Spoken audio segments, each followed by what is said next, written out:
नमस्कार। धर्म की जय हो, अधर्म का नाश हो, प्राणियों में सद्भाव हो और विश्व का कल्याण हो। हम लोग जो चर्चा कर रहे हैं वो पीटर फ्रैंकोपैन की पुस्तक है द अर्थ ट्रांसफॉर्म्ड, और इसका 17वां अध्याय अचानक मेरे हाथ लगा था, द लिटिल आइस एज, जिस पर हमारी एक वार्ता हो चुकी है। ये दूसरी वार्ता है। तो अभी हम हैं पृष्ठ संख्या 395। एक सीधी सी लाइन है, लेकिन इसके जो इम्प्लीकेशन है वो मैं समझाऊंगी तो दिमाग की नसें झंझना जाए। वो पृष्ठ 394 में दो लाइन है, फिर पृष्ठ 395 में है कि किन्हीं दो का लड़ाई हो रहा है, कोई स्वीडिश आर्मी है।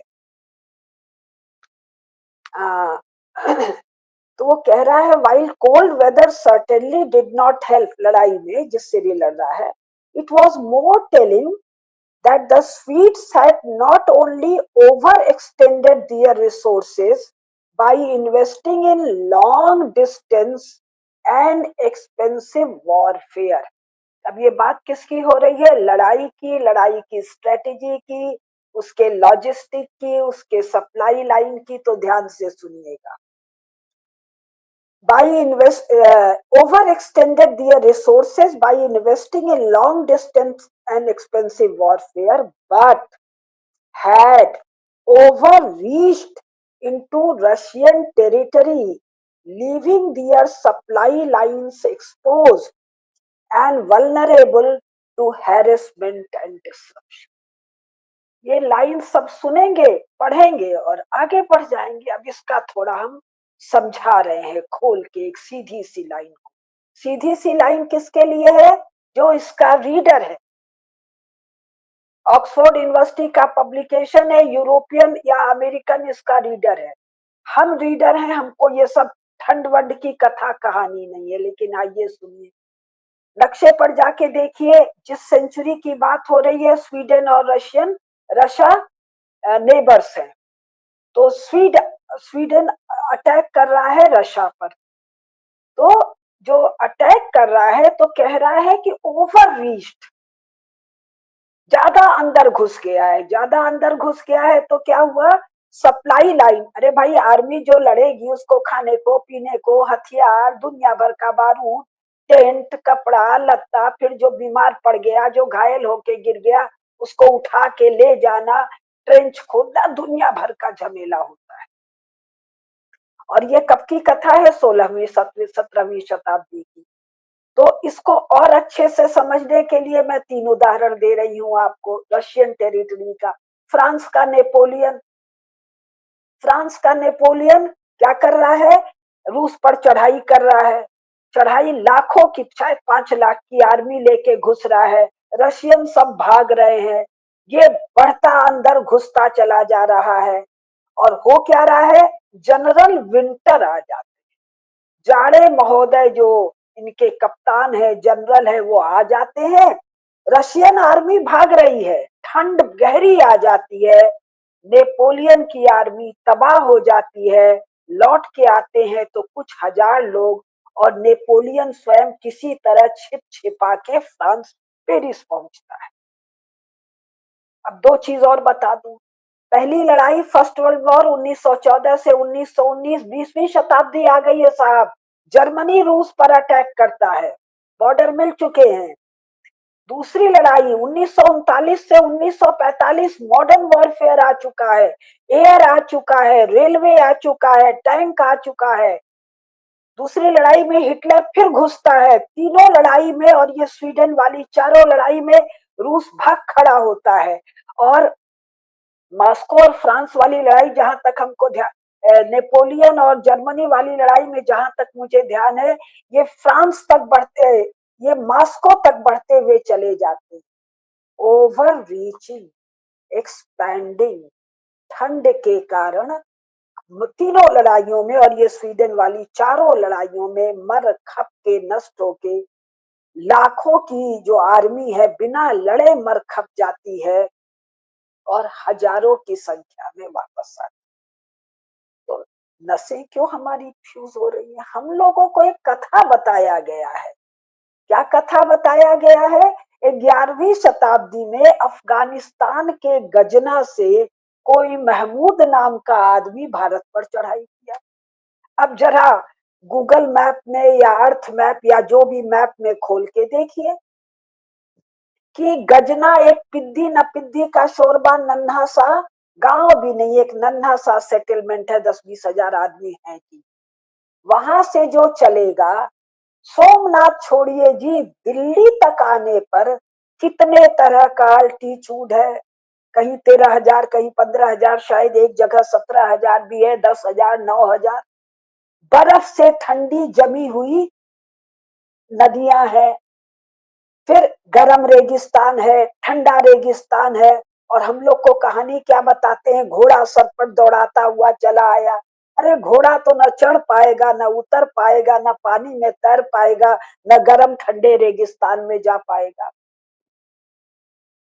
गजना और घोर का जो महमूद है, उसका स्ट्रॉन्ग होल्ड बस गजना और घोर है, बाकी सब क्या है?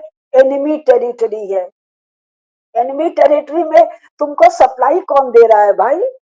अगर किसी घोड़े से चले, कहीं ऊंट चाहिएगा, कहीं खच्चर चाहिएगा, कहीं दो दो ऊबड़ वाला ऊंट चाहिएगा, कहीं हाथी चाहिएगा, फिर कहीं घोड़ा चाहिएगा। एनिमी टेरिटरी में तुम्हारी सप्लाई लाइन का क्या? किसको बेच रहे हो, किसको खरीद रहे हो? और आप लोगों ने गलवान वाले मामले में सुना होगा कि भारतीय सेना हाई एल्टीट्यूड वॉरफेयर के लिए ट्रेंड है, सीजनड है, एक्लेमेटाइज्ड है, लेकिन चीनी लोगों का दम नहीं है, भाग खड़े होते हैं। केवल तिब्बती लोग उस हाई एल्टीट्यूड पर रह सकते हैं या लड़ सकते। अब यहाँ केवल हाई एल्टीट्यूड पर नहीं लड़ना है, राजस्थान के रेगिस्तान में भी लड़ना है, मैदान में भी लड़ना है, हाथी की सेना से भी लड़ना है, दलदल में भी लड़ना है। लूट के अगर तुम लूट भी गए, आ भी गए, ले जा रहे हो, तो कहाँ से जा रहे हो? ये पूरा का पूरा एनिमी टेरिटरी है। एनिमी टेरिटरी में तुम्हारे अपने वर्णन के अनुसार बड़े बड़े राजा है, हमको तो पता ही है, बड़ी बड़ी सेना है, बड़ी बड़ी फौज है। तुम्हारी क्या दुर्गत हो? तो ऐसी गप कौन लोग रच पा रहे हैं? और ये गप्पे 1947 के बाद हमको पढ़ाई गई है। यानी फ्रांस के नेपोलियन की कथा, फर्स्ट वर्ल्ड वॉर के जर्मनी की कथा, सेकेंड वर्ल्ड वॉर के जर्मनी की कथा भी इन लिखने वाले मूर्ख इरफान हबीब, रोमिला थापर एंड कंपनी, कौन झा है और कौन कौन से हैं, और अंग्रेज जो लिख रहे थे वो कौन थे? वो कोई मुनीब था, कोई चपरासी था, कोई सिपाही था। ब्रिटिश जो लिख रहे थे कोई ट्रेड हिस्टोरियन या मिलिट्री एक्सपर्ट थोड़ी था। और इस इतिहास को भारत में पढ़ा रहे हैं। मैं अपने नरेंद्र मोदी जी से निवेदन कर रही हूँ, आप विश्व विजय के अभियान पर हैं, अखंड भारत बनने जा रहा है, तो ये जो मूर्खता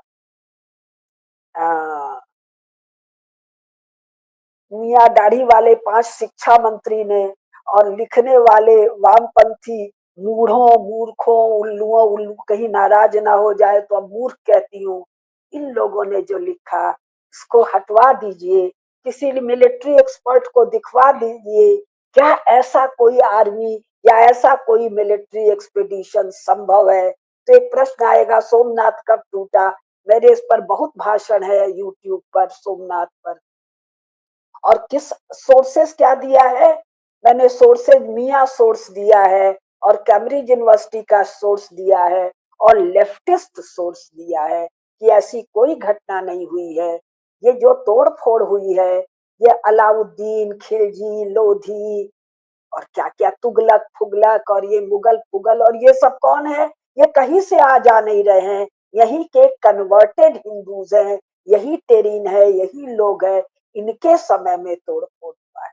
अच्छा, ये एक कथा ये लोग और बताते हैं कि एक बाबर है जो आया और घोड़े पर चढ़ के दौड़ाता घोड़ा चला आया और उसने भारत को फतह कर लिया। और मुगल डायनेस्टी 1526 पानीपत से लेकर कोई 1707 बताता है, कोई 1857 बताता है, जिसको जो मन आता है, जितना मूढ़मती है उतना बताता है। अरे भाई, ये बाबर कहाँ से आया? बाबर नामा नाम का एक कंस्ट्रक्ट है, हिस्ट्री नहीं कह रही हूँ, एक कंस्ट्रक्ट है। किसके द्वारा? मूढ़ यूरोपियंस के द्वारा। क्योंकि बाबरनामा दिल्ली में इन लोग को नहीं मिला है, बाबरनामा इनको मिला है सेंट्रल एशिया में, फरगना में भी नहीं मिला है। एनीवे, तो फरगना कहाँ है? फरगना भारत में नहीं है, फरगना पाकिस्तान में नहीं है, फरगना अफगानिस्तान में भी नहीं है, फरगना ताजिकिस्तान किर्गिस्तान में भी नहीं है, फरगना तो उज्बेकिस्तान। तो जब गजना और घूर का महमूद घोड़ा दौड़ाता हुआ नहीं आ सकता है, तो वो कहां से आएगा? और तुम लोग उसको कहते हो कि वहां से तोप लिया हुआ चला आया। तोप कोई चीज है जो पॉकेट में रख के चला आया? तोप में दो पहिया होता है भाई। और संपूर्ण बाबरनामा में बाबर तोप की चर्चा नहीं करता है, फरगना की किसी लड़ाई में तोप की चर्चा नहीं करता है, काबुल की किसी लड़ाई में तोप की चर्चा नहीं करता है, कटार की, तीर धनुष की, कहीं कहीं भाले की, और कभी कभी तलवार की चर्चा करता है। और आप लोग फरगना से तोप मंगवा के यहाँ ले जाते हैं, हिली टेरीन पर 2-4-500 आदमी, 2-4-500 आदमियों से यदि लड़ रहे हैं, तो तोप सोप का क्या काम? तो जो मूर्ख लोग हैं वो मूर्खतापूर्ण बातें करते रहेंगे, किंतु मोदी जी इसको तो ठीक करवा लीजिए। और ये फरगना वाला बाबर कौन है? जो बाबर नामा नामक कंस्ट्रक्ट है, उसमें कह रहा है इस टुच्चे से आदमी को, उसी क्या सारा वर्णन मैं बोल रही हूँ, उसके टुच्चे से भाई भतीजों ने मार मार के भगा दिया, इसका कहीं कोई साथी नहीं है, रो रहा है। जो 500-700 आदमियों को नहीं जीत सका, वो महाराणा सांगा से लड़ता है, इब्राहिम लोदी से लड़ता है। ये कथा रची गई है महाराज, तो इसको जरा सा मिलिट्री एक्सपर्ट लोगों से दिखवा लीजिए। एनीवे, तो हम लिटिल आइस एज के पृष्ठ संख्या आ जाते हैं 358। देखिए, मैं जो कर रही हूँ, पढ़ रही हूँ, अपने मन से एक लाइन नहीं बोल रही। कहां से? पीटर फ्रैंकोपैन के लिटिल आइसेस चैप्टर 17 के पेज संख्या 398 से। Europe cities were major death traps that were unhygienic and ideal for the spread of illness। और ये कथा किस सेंचुरी की चल रही है? लिटिल आइस एज कब का है? 1550 से 1800, यानी यूरोप का मॉडर्न एज है, यूरोप का age of discovery and invention है, साइंटिफिक एज है, टेक्नोलॉजिकल एज है, इनलाइटनमेंट का एज है, एसेडेंस ऑफ वेस्ट है। सारी दुनिया बिचारी अंधकार में है, ये मॉडर्न लोग लाइट का बेकन ऑफ लाइट लेके दुनिया में निकले हैं। और ऑक्सफोर्ड यूनिवर्सिटी का प्रोफेसर कह रहा है Europe's cities were major death traps that were unhygienic and ideal for spread of illness। ये तो 1800 तक की बात कह रहा है। एक पुस्तक है डर्टी लंदन, सत्तोलॉजी चैनल पर, सत्तोलॉजी अमेरिकन चैनल पर मैंने डर्टी लंदन पुस्तक से चार शायद वार्ताएं की हैं, कोट कर करके। 1911, 20वीं शताब्दी, फर्स्ट वर्ल्ड वॉर का शुरुआत, ये लोग विक्टोरियन एरा पर बात करते हैं। विक्टोरिया मर गई है 1901 में, लेकिन किसी कारण से 1911 तक विक्टोरियन एज है। लंदन के लॉर्ड साहेब लोग। और 1911 क्या है? ब्रिटिश साम्राज्य का सूर्य अस्त ही नहीं होता है, संपूर्ण धरती के गोलाई में ब्रिटिश साम्राज्य है। लंदन में ही बकिंघम पैलेस भी है, लंदन में महारानी विक्टोरिया बैठी है, उसके बाद उसका एडवर्ड या कौन बैठा है। वो लोग जो पानी पीते हैं वो पानी टेम्स नदी का पानी है, पंप से उठाया जा रहा है, पाइपों से पहुंच रहा है, वो टट्टी का घोल है, केवल टट्टी नहीं है। यानी टट्टी का घोल कैसे, उसमें विस्तार से लिखा है सारा मानवीय मल सीवर लाइन से टेम्स में जा रहा है, केवल मानवीय मल नहीं है, नाक भी है, कफ भी है, उल्टी भी है, सड़ा हुआ कुत्ता भी है, सड़ी हुई बिल्ली भी, सड़ा हुआ क्यों, मर के वहां फेंका गया है, और भी सुअर भी है मरा हुआ, और ये कत्ल खानों का, कसाई घर का या वॉट एवर, जिबह जहाँ करते हैं, काटते हैं, उसका बचा हुआ सब मांस फांस, सब मांस नहीं, वो चमड़ी हड्डी आते जो खाया नहीं जा रहा वो भी वही है, ये सब छन के आ रहा है। तो कुछ लोग शिकायत कर रहे हैं, तो कह रहे हैं शिकायत करने की कोई बात नहीं है, थोड़ी देर छोड़ दो तो वो जो मल पार्टिकल्स हैं वो सेटल डाउन कर रहे हैं, ऊपर का पानी सफेद नहीं है बट क्वाइट गोल्डन कलर का है। 1911। मैं डर्टी लंदन से भी आप लोगों को सुनाऊं। अब फिर कह रहा है, एक और पढ़ के सुनाना चाहती हूँ। वहां का कोई राजा है, किंग जेम्स वन, जो 1616 में कुछ कह रहा है, England will only be London and the whole country be left waste with everyone living miserably in our houses and dwelling all in the city। कारण वही बर्फ जम गया है, खेती बाड़ी चौपट हो गया है, लोग मर रहे हैं, भूखमरी है, महामारी है, अकाल है, फेमिन है, सब भाग भाग के लंदन आ रहे हैं, महान London. This was hardly exceptional, he added. It simply made London like Italy and especially like Naples। केवल मामला लंदन का नहीं है, सोनिया जहां से आ रही हैं, हमारे राजीव बाबू जहां विवाह किए, वही इटली का एक Naples. London, wrote John Evelyn, ये बड़ा एक प्रसिद्ध लेखक है इनका, इन द 1660s, 1660 से 1911, 1610 से 1911, was the suburb of hell। दोजक का सबर्ब मतलब अर्बन एक्सटेंशन जो होता है, जैसे अब आप लोग जानते हैं, तो ये हेल का सबर्ब है। अफ्लिक्टेड बाय, ये थोड़ा ध्यान से सुनिएगा, फुलिंगी नुअस and filthy vapour.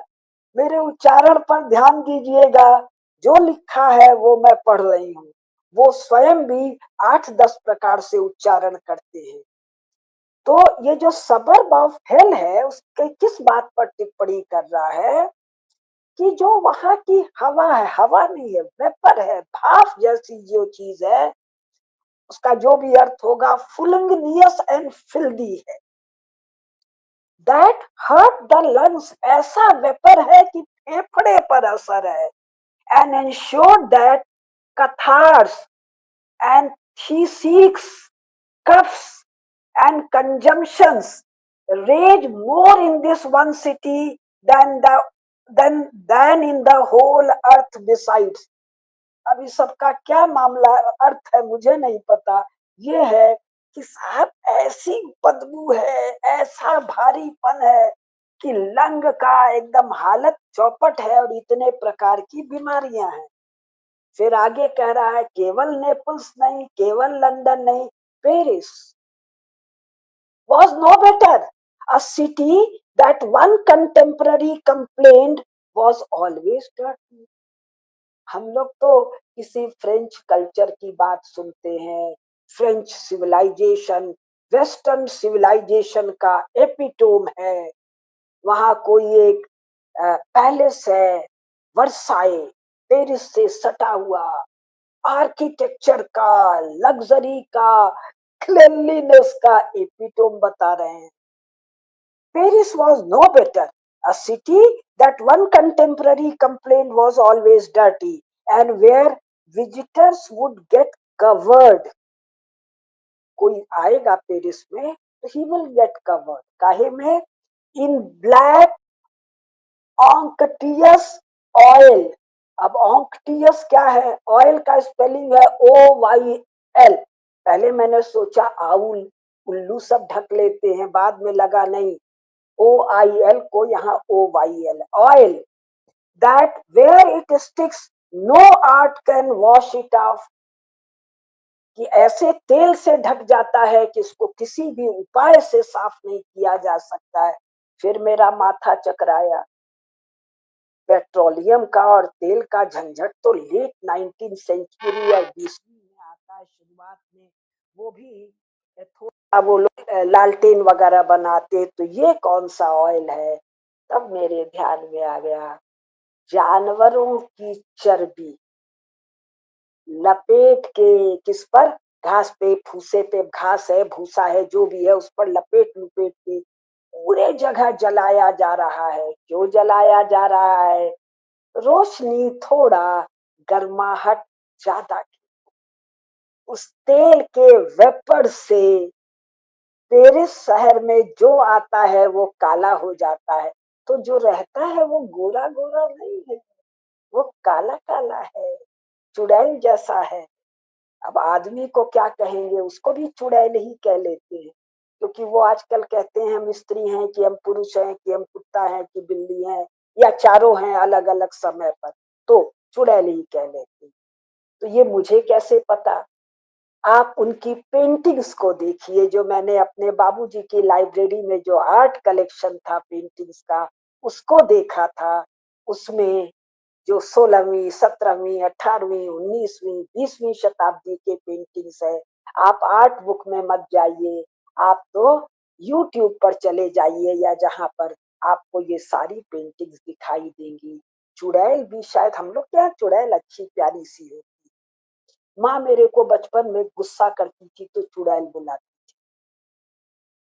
Black unctuous oil, that where it sticks no art can wash it off। अब अगला ध्यान से भी सुनिएगा, मुझे सुनाने का बहुत मन है। Paris, he added, was so grotesque, मेरा मुंह से ही समझिए, so grotesque as to merit the nickname vagina populorum। Vagina मतलब स्त्री का गुप्ता।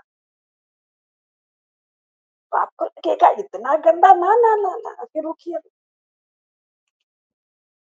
स्त्री और पुरुष दोनों, ये कमर से नीचे का हिस्सा क्या क्या लगातार है, टट्टी, पेशाब और पीरियड्स। भरोसा नहीं हो रहा है? दो ठो पढ़ ली। एक बराक ओबामा, 20वीं शताब्दी, अमेरिका का प्रेसिडेंट, वो लिखता है कि जब वो कॉलेज में पढ़ता था, हमको लगता है 1960, 70, 75 में कॉलेज में पढ़ता होगा, तो उसका कोट ऐसा बदबू करता है जैसे कि सड़ा हुआ सुअर। सुअर भी साला सड़ जाता है, ये मुझे नहीं पता। दूसरा, डर्ट ऑन क्लीन, एक महिला ने लिखा है 20वीं शताब्दी के अंत, 21वीं शताब्दी के प्रारंभ में। वो कहती है एक जगह, यहाँ का महक वैसा ही है जैसा मुझे मेरी नानी के देह से आता। नानी मतलब लेट 19 सेंचुरी। तो क्या है, तरह तरह का वो पुआल का, घास का, फूस का, कपड़े में या काहे में बांध के कमर के नीचे पहनते थे, और वो तभी उतरता था जब स्वयं सड़ के गिर जाए। तो सड़ता काहे से था? टट्टी से, पेशाब से और पीरियड से। अब आप बोलेंगे आप तो ये मामूली लोगों की कथा बता रही हैं, एक और बता देती।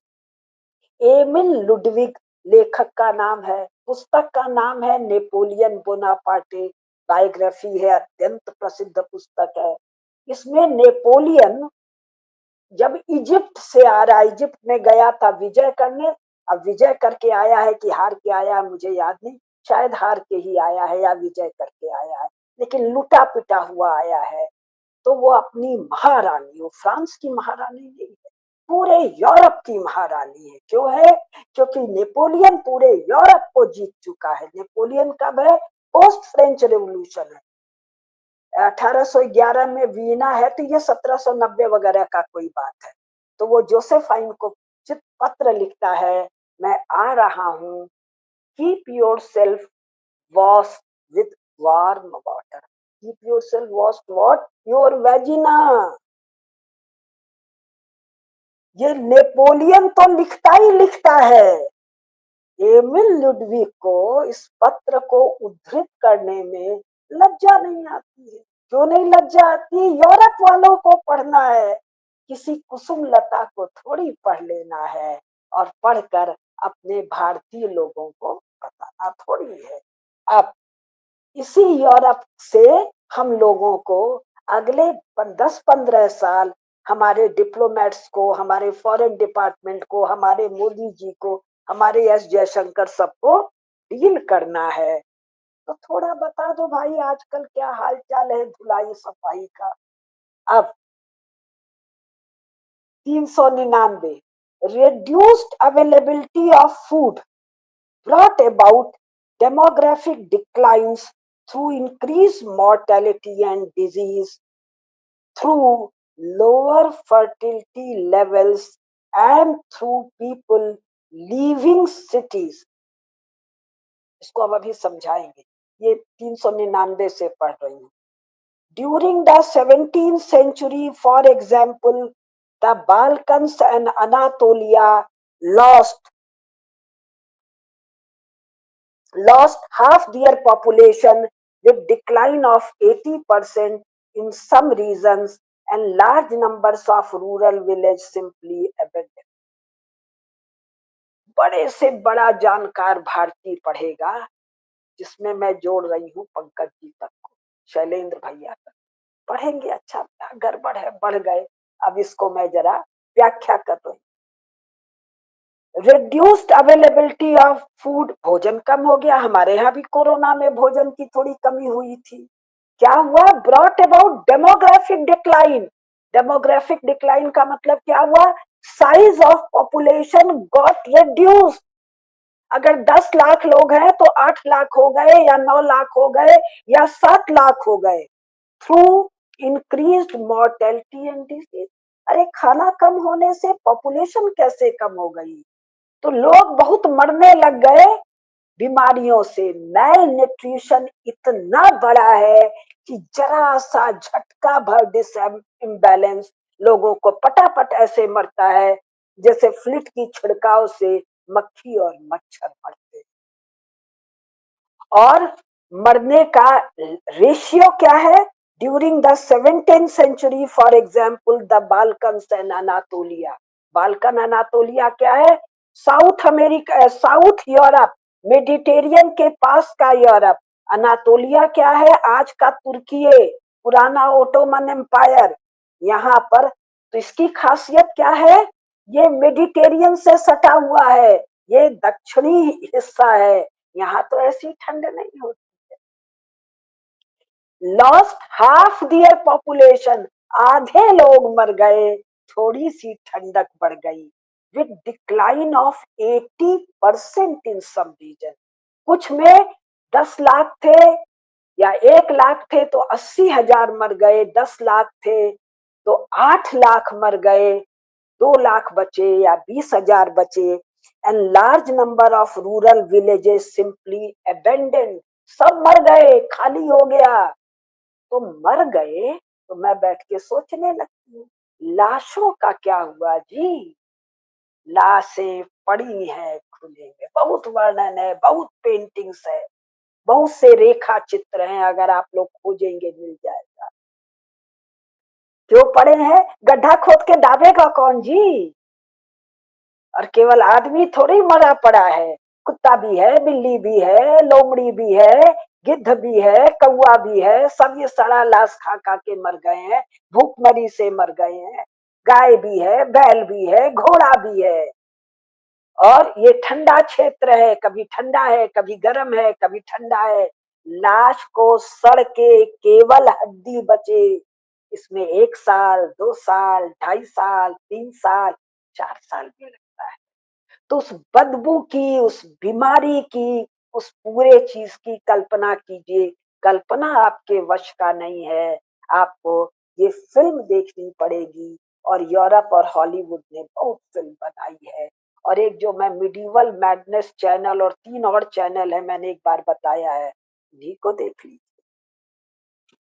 अब वन रशियन, पृष्ठ संख्या 399, वन रशियन क्रॉनिकल नोटेड। अब रशिया का कथा सुनिए। अब ये तारीख नहीं दिया है, 1539, 16वीं शताब्दी। और ये सेंचुरी कौन सी है? हमारे विजयनगर एम्पायर।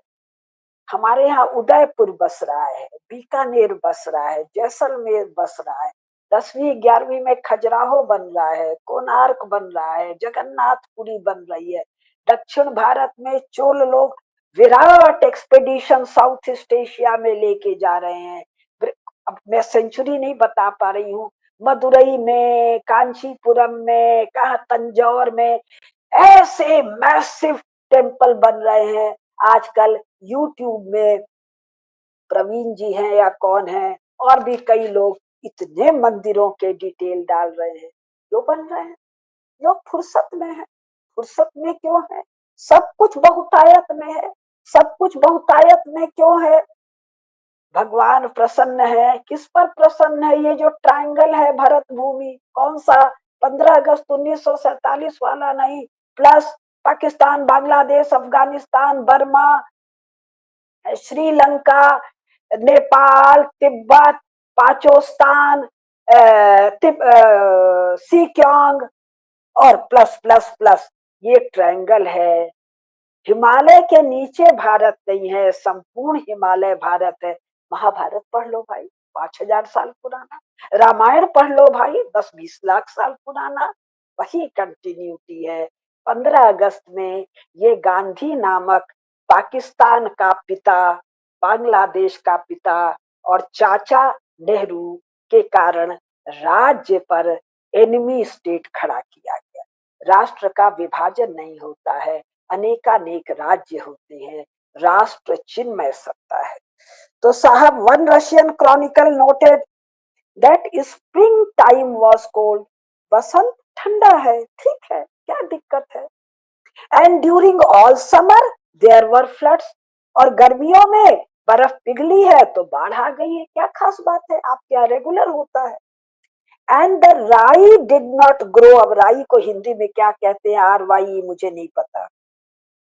तो जो भी गेहूं हो तो है नहीं, तो जो एक ये इनका मिलेट होगा कोई, that did not grow and was frozen in spring, और फिर बसंत में बर्फ जम गया है। And all the meadows at the banks of the rivers and lakes were flooded, और नदी के किनारे और झील के किनारे जो घास के मैदान हैं, वो बाढ़ से, कीचड़ से भर गए।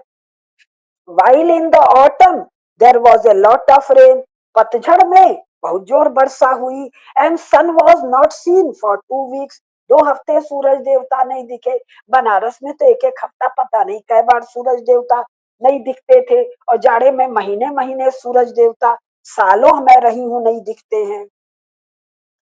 अब this produced a different set of problem. हमारे यहाँ प्रॉब्लम ये होता था कि चूड़ा मटर खूब खाते थे, सूजी का आटे का हलवा खूब खाते थे, और लोग हीटर जलाते थे, गरम गरम दूध पीते थे केसर का। हमारे यहाँ डिफरेंस ये होता था। रशिया में this produced a different set of problem to continental Europe, where lake constance dropped so low that the lake floor could be seen, while water transport became difficult, blah blah blah blah, इतने मर गए, उतने मर गए, उतने मर गए, page 400।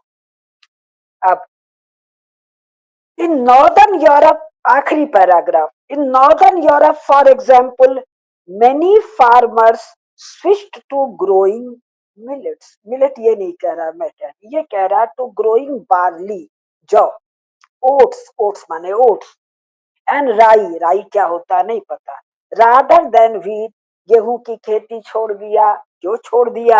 Which is more sensitive to cold, ठंडा इतना हो गया, गेहूं नहीं हो रहा है। और हम लोग तो सोच रहे हैं आटा, मैदा, ब्रेड, ऑल फाइनरी यूरोप की चीज है। नेवरदलेस, चलिए इसको भी छोड़ देती हूँ, कितना सुनाऊं। कितना मिनट हो गया? 34 मिनट। बस एक चीज और सुना दूं, उसके बाद छोड़। चार, पृष्ठ संख्या 401। अब पहले पढ़ दूं फिर बता, बहुत आनंददायक है, ध्यान से सुन। प्लेग्स ऑफ लोकस्ट, लोकस्ट टिड्डी को कहते, plagues of locust that swarmed into Italy threatened to make things worse until Pope Pius V held a trial in St. Peter's Square, attended by locust, टिड्डियों को उसमें ट्रायल किया, attended by locusts that appeared in such numbers that the sun was obscured and excommunicated. अब इसकी व्याख्या करना बहुत जरूरी है, हमारा भारतीय कोमल चित्त कुछ न बूझेगा। ये कह रहा है कि टिड्डियां इतनी अधिक हो गई कि इनके जो रोम में वेटिकन में बैठे हुए जो पोप महोदय हैं, उन्होंने सेंट पीटर स्क्वायर में टिड्डियों को बुलाया और उनका ट्रायल, जांच किया, ट्रायल मतलब कोर्ट ट्रायल किया। हाँ, तो टिड्डियां आ गई और ट्रायल के बाद उनको अपराधी पाया, उनको एक्स कम्युनिकेट किया, क्रिश्चियनिटी से बाहर कर दिया। इस घटना के पहले सभी टिड्डियां ईसाई थी, उसके बाद ईसाइयत से बाहर हो गई। धन्य है, प्रणाम। आगे, with that they soon disappeared, never to be seen again। Oxford university का पब्लिकेशन है भाई, चर्च का अड्डा है भाई, तो कह रहा है पोप ने भगाया, क्रिश्चियनिटी से बाहर कर दिया, सब टिड्डियां चली गई, कभी नहीं आई। ये ब्लाइंड फेथ नहीं है, ये अंधविश्वास नहीं है, 2023 की छपी किताब में साइंटिफिक टेम्पर है। तो मुझे लग रहा है मैं इस पर अभी रोक दूं और बचा हुआ अगली वार्ता में। नमस्कार, हर हर महादेव, शंभु भवानी, नमस्कार।